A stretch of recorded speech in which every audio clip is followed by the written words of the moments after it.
Hello बेटा जी। जैसा कि आप देख पा रहे होंगे स्क्रीन पे एक चार्ट बना हुआ है। कैसा? ए एक्स इजिकल टू बी। जो आपको इक्वेशंस नहीं होती, लीनियर इक्वेशंस, जो लीनियर इक्वेशंस को सॉल्व करने की बात आती है, सॉल्व मतलब समझ रहे हो? तो सॉल्व करते समय हमेशा एक चीज याद रखना। जैसे मैं थोड़ा सा आइडिया देना चाहूंगा इक्वेशंस कैसी दिखती हैं जब आप अभी तक करते आए होंगे। तो जब लीनियर इक्वेशंस दिखती हैं तो या तो टू अननोन वेरिएबल में दिखती हैं या थ्री अननोन वेरिएबल में हो सकती हैं, सही बात है। पर हमारे को ये तो याद ही था ए मैट्रिक्स, एक्स मैट्रिक्स और बी मैट्रिक्स कैसे छाटते हैं। तो ए की इंटू एक्स के साथ करके बी के बराबर रखा। आज की क्लास में सिर्फ और सिर्फ एक नंबर के बहुत सारे क्वेश्चन कवर होंगे, ये भी ध्यान रखना। ये वो बातें हैं जो बहुत डीप नॉलेज है। अब एक चीज बताओ, एक्स मैट्रिक्स निकालने के लिए एक्स मैट्रिक्स क्या है, यानी लीनियर इक्वेशंस को सॉल्व करना। गलत तो नहीं कह रहा? अगर मैं इसको आपसे कहूंगा सॉल्व करो, तो सॉल्व करने से मतलब क्या है बाय डिफॉल्ट? कि एक्स की वैल्यू फाइंड करो। सही बात है। पर क्या हर क्वेश्चन में एक्स की वैल्यू फाइंड होगी? ऐसा जरूरी तो नहीं है। सर ऐसे कैसे जरूरी नहीं है? अरे बताता हूं कैसे जरूरी नहीं है। हर क्वेश्चन में जबरदस्ती है क्या कि इक्वेशन सॉल्व हो जाएंगी? लो, जैसे मैंने अब एक क्वेश्चन लेता हूं। मान लो X minus Y is equal to 5 और 2x माइनस के 2y इज इक्वल टू 3 लिया। अब मुझे एक चीज बताओ, ए की वैल्यू क्या है? ए मैट्रिक्स जब छाटोगे तो ए क्या आएगा, बोलो। ए क्या आएगा? 1 - 1 2 - 2। ठीक है। और चलो, एक्स मैट्रिक्स क्या आएगी? XY और एंड बी मैट्रिक्स क्या आएगी?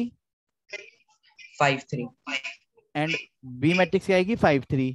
अब मुझे एक चीज सोच के बोलना, ए की इंटू एक्स से करते हैं तभी भी आता है। और एक्स निकालने के लिए किसके बराबर रखते हैं? ए इनवर्स इंटू बी के। ये बात तो पता है ना, डायरेक्ट लिख दो तो कोई दिक्कत तो नहीं है अभी। अब सिचुएशन ये आती है, अगर हमारे को ए इनवर्स चाहिए तो ए इनवर्स भी किस पे डिपेंड होता है? कहीं ना कहीं आराम से सोच के बोलो। एडजॉइंट पे डिटर्मिनेंट ऑफ ए। और डिटरमिनेंट ऑफ ए पे। चलो तो सबसे पहले डिटरमिनेंट ऑफ ए निकालूं। 1 - 1 2 और -2। तो चलो डिटरमिनेंट ऑफ ए क्या आया? -2 और +2। +2 हो जाएगा। अबे ये तो जीरो आ गया। अब जीरो आ गया तो मतलब मैं आगे बढ़ के मतलब खुद सोचो। जीरो तो डिवाइड में रखूंगा, यहाँ पे चाहे कुछ भी आए, ये तो इन्फिनिटी हो जाएगा। क्या करूं? एक्स और वाई तो कहाँ से निकालूं मैं? एक्स और वाई, एक्स और वाई कभी निकाल पाऊंगा मैं अब? बोलो। नहीं भैया। नहीं ना। अब दिक्कत क्या है? अब दिक्कत क्या है कि इसके अंदर दो केस आए कि सर सॉल्यूशन आएगा या सॉल्यूशन नहीं आएगा। मेरी बातों पे ध्यान दो। जब भी determinant not equal to zero के आता है तो इसका मतलब होता है ए इनवर्स एग्जिस्ट करेगा। और जब ए इनवर्स एग्जिस्ट करेगा तो यूनिक सॉल्यूशन, यानी एक्स की, वाई की, जेड की, सबकी वैल्यूज आएंगी। यानी वन सॉल्यूशन आएगा जरूर। बात समझ रहे हो? समझ रहे हो ना? एक्स और वाई जेड की वैल्यू तो सॉल्व करनी आती मतलब है। नॉर्मल क्वेश्चन होगा। नॉर्मल क्वेश्चन जो आपको आता ही है अब। यूनिक सॉल्यूशन मतलब समझ गए? यानी जब yes. Determinant not equal to zero के बराबर होता है, determinant not equal to zero के बराबर होता है, तो हमें वो कंसिस्टेंट बोलते हैं। क्या बोलते हैं हम? कंसिस्टेंट बोलते हैं। पर अब बात आती है, सर अगर डिटरमिनेंट जीरो के बराबर होगा तो कंसिस्टेंट बोलें या इनकंसिस्टेंट बोलें? ये अपना आप में एक टास्क है। बात समझ रहे हो? अब वही क्वेश्चन में आराम समझा रहा हूं, या तो नो सॉल्यूशन होगा या मैनी सॉल्यूशन होंगे, यानी इनफाइनाइट सॉल्यूशन। सही बात है? बोलो हाँ। अब सर इसमें से कौन सा सॉल्यूशन बोले, क्योंकि ऑप्शन में तो दोनों ही होंगे। सही बात है भाई। इनकंसिस्टेंट वर्ड भी होगा, कंसिस्टेंट में मैनी सॉल्यूशन भी होगा। तो वेट, सब अब जरा ध्यान दीजिएगा। सबसे पहले आपको क्या करना है? एडजॉइंट ए निकालना है। क्या निकालना है? Adjoint A. एडजॉइंट ए निकालना आता है? कोफैक्टर्स का transpose. A11, A12, A21, A22। यानी इन शॉर्ट अगर आप सबको याद दिलाऊं, जिस प्लेस को भरते हैं उस प्लेस की रो और कॉलम छुपा देंगे, पर यहाँ पे माइनस लाइन आएगा। याद है? बोलो हाँ। क्योंकि ये यस ओड है, इन सर। दोनों का सम। दिख रहा है ना, इन दोनों का सम ओड है। अब देखो तो क्या आएगा? इस वाले को छिपाया तो क्या आएगा? -2। -2। अब इधर क्या आएगा? -2 ही हो जाएगा। इधर हो जाएगा माइनस माइनस प्लस का 1, और इधर जाएगा 1। ये क्लियर है? अब यस सर। ट्रांसपोज। ट्रांसपोज करने के बाद क्या आएगा? यहाँ थोड़ी सी मेहनत लगेगी। 3 - 2 1 और 1। क्लियर है? बोलो हाँ। अब आपको क्या करना है? एडजॉइंट ए की इंटू बी के साथ करनी है। एडजॉइंट ए की इंटू सर किसके साथ करनी आपने है? मेरी बात सुनो। एडजॉइंट ए की इंटू सर, किसके साथ करनी है? सर आपने 3 लिख दिया यहाँ। क्या आएगा पर? -2, सही बात है, बोलो हाँ। अब सुनो, अगर इन दोनों की इंटू करके 0 के बराबर आया, फिर से समझो, अगर इन दोनों की इंटू करके 0 के बराबर आया तो क्या होगा, हम कह देंगे कि ये इनकंसिस्टेंट है, मैनी सॉल्यूशंस आएंगे। पर अगर ये 0 के बराबर नहीं आया तो हम कह देंगे ये सॉल्यूशन कभी एग्जिस्ट ही नहीं करता। तो देखो, -2 की 5 से इंटू करी तो क्या आया, -10 प्लस के 3, -10 प्लस के 3, तो ये क्या आया है, 7 -7 क्या ये 0 के बराबर है, नहीं है, बोलो, नहीं है। तो अब एक चीज बताओ, अगर ये 0 के बराबर नहीं है तो अब इसमें कौन से वाले में लाई कर रहा है, पहले वाले में या लास्ट वाले में, दूसरे वाले में, inconsistent, no no solution. Inconsistent में नो सॉल्यूशन, यानी इसका सॉल्यूशन है ही नहीं, मेरी बात समझ गए। पर अगर एडजॉइंट ए की इंटू बी में करने के बाद 0 के बराबर आता तो हम क्या बोलते, कंसिस्टेंट तो है, पर जो एक्स और वाई जेड की वैल्यू है बहुत सारे अनगिनत सॉल्यूशन आएंगे, यानी इनफाइनाइट सॉल्यूशंस आएंगे। बात समझ गए, बात समझ समझ गए, गए। इनफाइनाइट सॉल्यूशन यानी मैनी सॉल्यूशन, इनफाइनाइट सॉल्यूशन, बात समझ गए, बोलो हाँ। तो सर मतलब कंसिस्टेंट, अब अब सुनो, अगर यानी कि जब भी आप कोई सॉल्यूशन करते हो तो एक चीज हमेशा याद रखना, अगर आपको पहले एक एक चीज और बताता हूँ, एनसीईआरटी की बुक है आप सभी के पास अभी, जल्दी बोलो, हाँ सर। एनसीईआरटी की बुक है, आईएससी बुक वाले अपनी बुक से देखते रहना और एनसीईआरटी वाले अपनी बुक से। एनसीईआरटी बुक में जहां 4.6 एक्सरसाइज शुरुआत हुई है, उसके क्वेश्चन नंबर 1 से लेकर के 6 तक देखो, क्वेश्चन नंबर 1 से लेकर के 6 तक देखो, 1 से 6 तक ऊपर की हेडिंग पढ़ो क्या है, पढ़ो आराम से। 4.6 एक्सरसाइज की 1.1 से लेकर के 6 तक की हेडिंग पढ़ो क्या है, सर पढ़ ली। क्या है बोलो। Examine the consistency of the system of बस हमारे इक्वेशन। को उसमें सॉल्व नहीं करना, उसमें सिर्फ और सिर्फ ये बताना था कि कंसिस्टेंट है या इनकंसिस्टेंट है, मेरे शब्द क्लियर है। Yes sir. और किसी क्वेश्चन में अगर इनकंसिस्टेंट होता यानी उसका डिटरमिनेंट 0 के बराबर आ गया होगा, पर डिटरमिनेंट 0 के बराबर आने के बाद एडजॉइंट ए बी निकालेंगे, बी से इंटू करेंगे, अगर वो 0 के बराबर नहीं आया तो हम कहेंगे इनकंसिस्टेंट है, अगर वो भी 0 के बराबर हो गया तो क्या कहेंगे, कंसिस्टेंट है। एक काम करें, इसके जैसा एक क्वेश्चन और देखते हैं जिससे थोड़ा सा कॉन्सेप्ट और क्लियर हो, फिर मैं कुछ छोटी छोटी बातें फिर से क्लियर करूंगा जो आज की क्लास में शुरुआत करी है मैंने, ठीक है। बहुत थ्योरेटिकल पार्ट था, बहुत ज्यादा थ्योरेटिकल पार्ट है, पर ये बहुत इंपॉर्टेंट भी है, समझ भी आ रहा होगा, बस सिचुएशन ये है कि एक बार क्लियर हो जाए। जैसे कि सपोज मैंने अब एक क्वेश्चन लिया, जान के 2/2 मैट्रिक्स का ही ले रहा हूँ, 2x plus 5y is equal to 3, ठीक है, 4x प्लस के 10y, बल्कि 0 0 ले रहा हूँ, पहली इक्वेशन दूसरी इक्वेशन, क्लियर है बोलो हाँ। अब मुझे एक चीज बताओ, ए मैट्रिक्स क्या है, सर 2 5 4 10 एक्स मैट्रिक्स क्या है, एक्स वाई और बी मैट्रिक्स क्या है, 0 0 अब वेट, अब जरा समझना, अगर जब मैं डिटरमिनेंट ऑफ ए निकालूंगा तो डिटरमिनेंट ऑफ ए क्या आएगा, 0। 20 - 20 0, पर यहाँ पे मैं दो वर्ड आते हैं, अब जीरो वाले को कैटेगरी में चला गया, अब जीरो वाली कैटेगरी दो चीजें बोली थी, कंसिस्टेंट वो भी मैनी सॉल्यूशन या फिर नो सॉल्यूशन, उसके लिए क्या निकालना चाहिए हमें, एडजॉइंट ए। अब एडजॉइंट ए कैसे निकालेंगे, यहाँ पे क्या आएगा, यहाँ पे सर 10 यहाँ पे -4, -4। यहाँ पे -5, यहाँ पे 2, और ट्रांसपोज कर दिया, 10 -4 -5 और 2। अब मैं क्या करूंगा, एडजॉइंट ए की बी में मल्टीप्लाई करूंगा, बोलो हाँ, हाँ सर। 10 -5 -4 और 2, और बी क्या है पर 0 0, और जब इंटू करूंगा 0 -0 0 + 0 सारा ही 0 हो गया, तो ये किसके बराबर आया है, 0 के।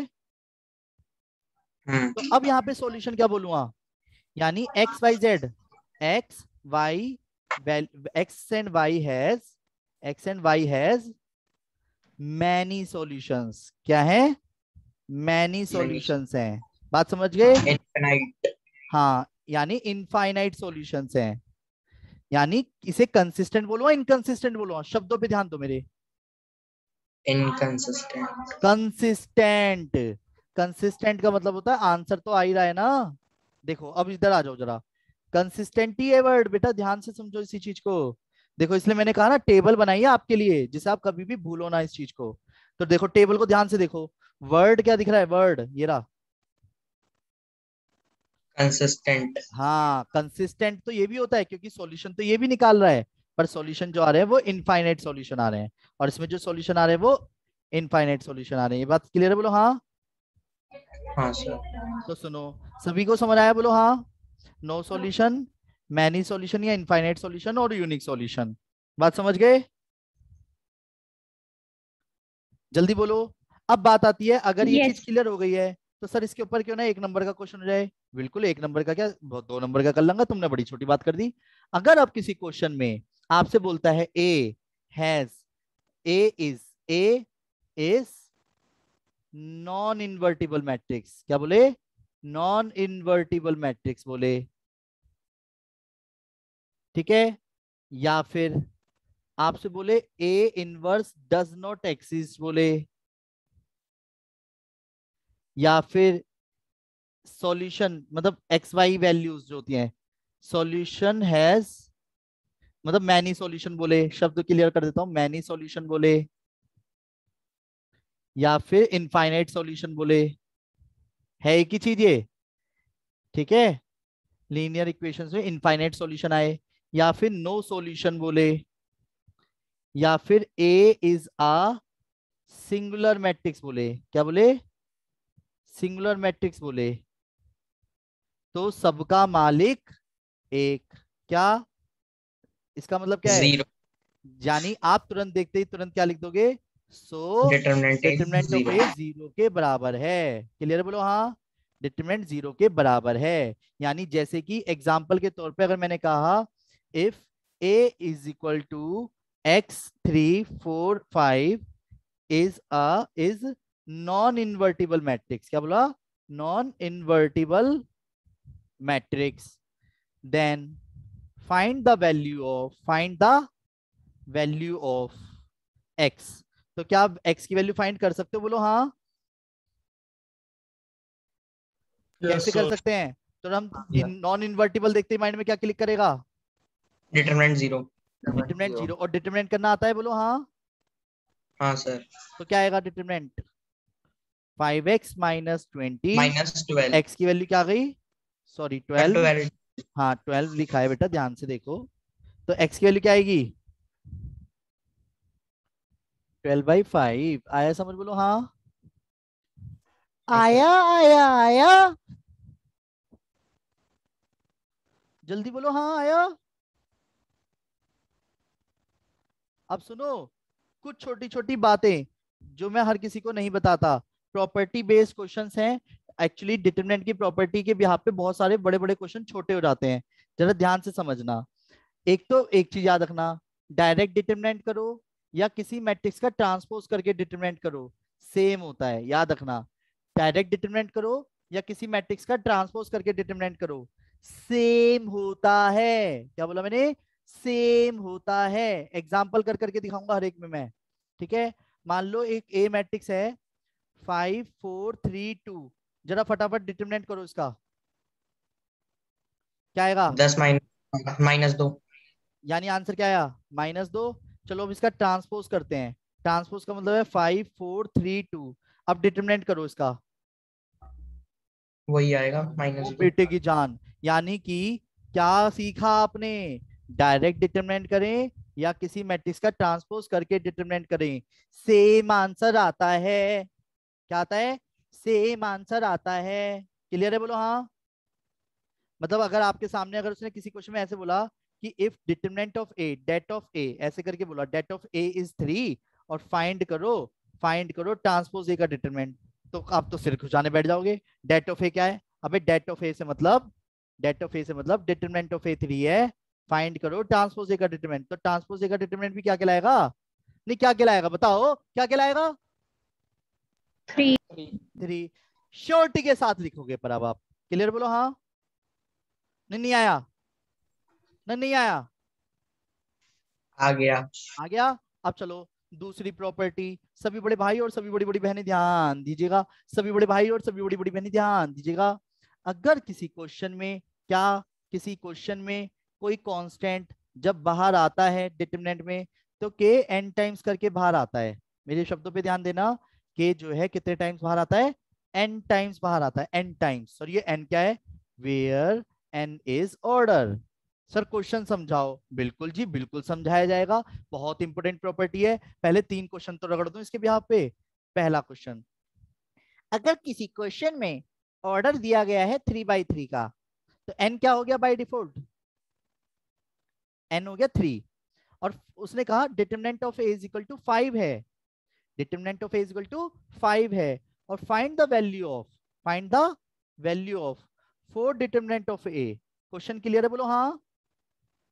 बेटा पहला क्वेश्चन क्लियर है, बोलो हाँ। क्या बोला गया है, ऑर्डर दे रखा है 3/3 का मैट्रिक्स का, डिटरमिनेंट ऑफ a 5 दे रखी है, और पूछा क्या गया है, छोटा सा क्वेश्चन, 4 चिपका 4a रखा है अंदर, 4a का होल का डिटरमिनेंट बताओ।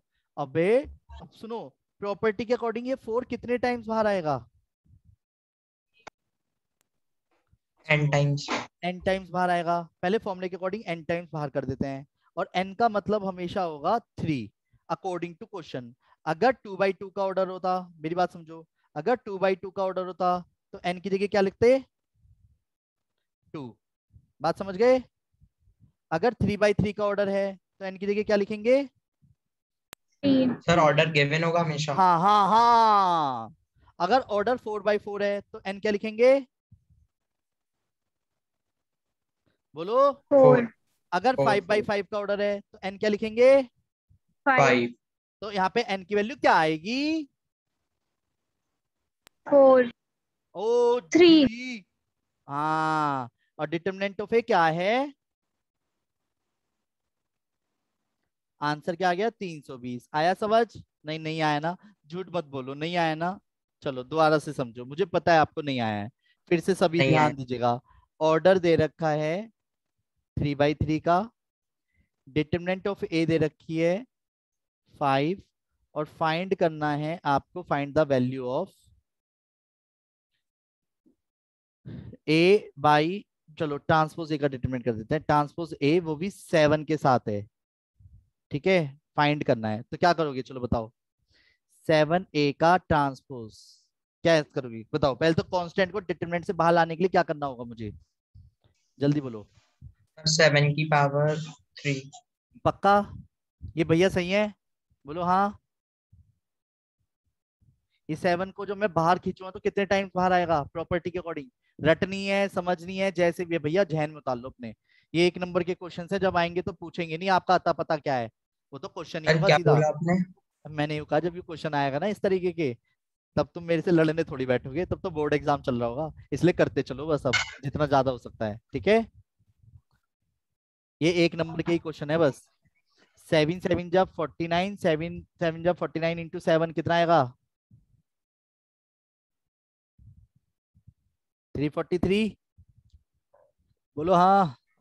हाँ हाँ हाँ। Yes sir. अब 343 और ट्रांसपोज ए का डिटरमिनेंट नॉर्मल डिटरमिनेंट के बराबर होता है, ये बात पता है आपको क्या, कैसे Yes. पता है आपको ये वाली बात, अभी तो बताया था लास्ट प्रॉपर्टी। अच्छा तभी सोचो आप इतने इंटेलिजेंट कैसे होते जा रहे हैं। 5 3 15, 5 चौक 20 और 1 21, 2 5 3 15 और 2 15 और 2 17। आया समझ या नहीं आया, सच्ची सच्ची बोलो, नहीं आया ना, सच्ची सच्ची। Yes. अच्छा झूठ बोल रहे हो मेरे से, चलो तो अभी अभी पता चल जाएगा। अब मान लो ऑर्डर दिया है 3/3 का, अब 2a का होल का डिटरमिनेंट इज इक्वल टू 256 है, और फाइंड करना है 4 ट्रांसपोज ए का डिटरमिनेंट। सर क्या कर रहे हो, एक ही क्वेश्चन में सारे क्वेश्चन घुसेड़ दिए। अरे तो कहा होगो है, कहा होगो, एक चीज बताओ, वी नो दैट, क्या जानते हो आप, जो गिवन है उसी से ही लेके चलूंगा, बोलो हाँ। तो हाँ 2a सर। का होल का डिटरमिनेंट किसके बराबर है, 256 के बराबर है क्वेश्चन में। तो ये 2 कितनी टाइम्स बाहर आएगा, 3 टाइम्स। 3 टाइम्स। तो 2 की पावर कितनी कर दूंगा, 3, तब जाके डिटरमिनेंट ऑफ ए बचेगा, बोलो ना हाँ। 3 टाइम्स ही क्यों बाहर आता है? ये देखो n टाइम्स, प्रॉपर्टी में यही तो मेन है। नहीं जितना आई ऑर्डर होगा उसी में समझ। से आएगा ना। हाँ अब सुन सुन सुन, अगर मान लेते, चल छोटा क्वेश्चन बना लेता हूँ भाई के लिए। अब देख 2/2 का ऑर्डर है, तो 2 कितने टाइम्स बाहर आएगा? 2। 2 टाइम्स। क्लियर है, बोलो हाँ। Yes sir. अब वेट, तो डिटरमिनेंट ऑफ ए किसके बराबर हो गया? 256 डिवाइड बाई 4। तो डिटरमिनेंट ऑफ ए क्या आ गया? 64। यस। तो ना हाँ, पर अगर अकॉर्डिंग टू क्वेश्चन देखो तो 4 ट्रांसपोज ए चाहिए डिटरमिनेंट, तो 4 कितनी टाइम्स बाहर आएगा?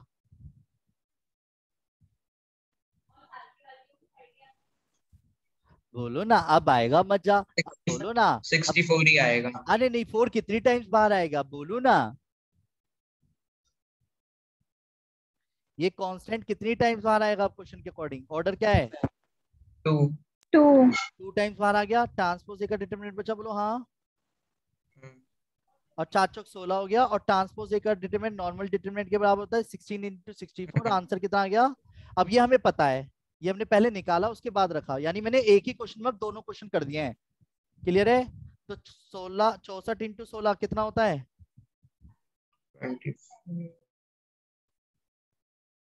6 12 24, 2 6 6 36 38 है ना।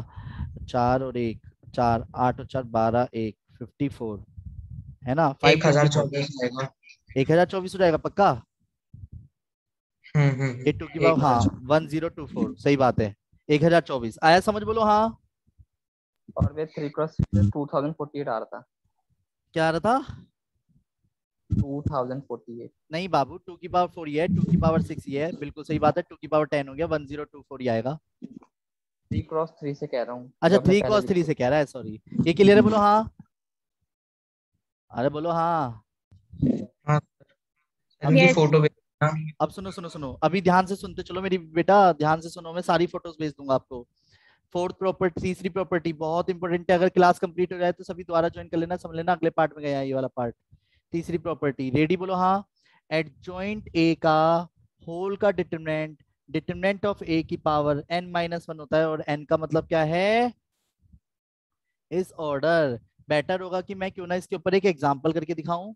Example, wait, if determinant of A is 5, order is 3/3, order is 3/3, और फाइंड करना है एडजॉइंट ए का डिटरमिनेंट। क्वेश्चन क्लियर है, बोलो हाँ। तो प्रॉपर्टी अगर पता होती तभी तो करते, सही बात है। तो एडजॉइंट ए का डिटरमिनेंट किसके बराबर हो जाएगा फॉर्मूले के अकॉर्डिंग?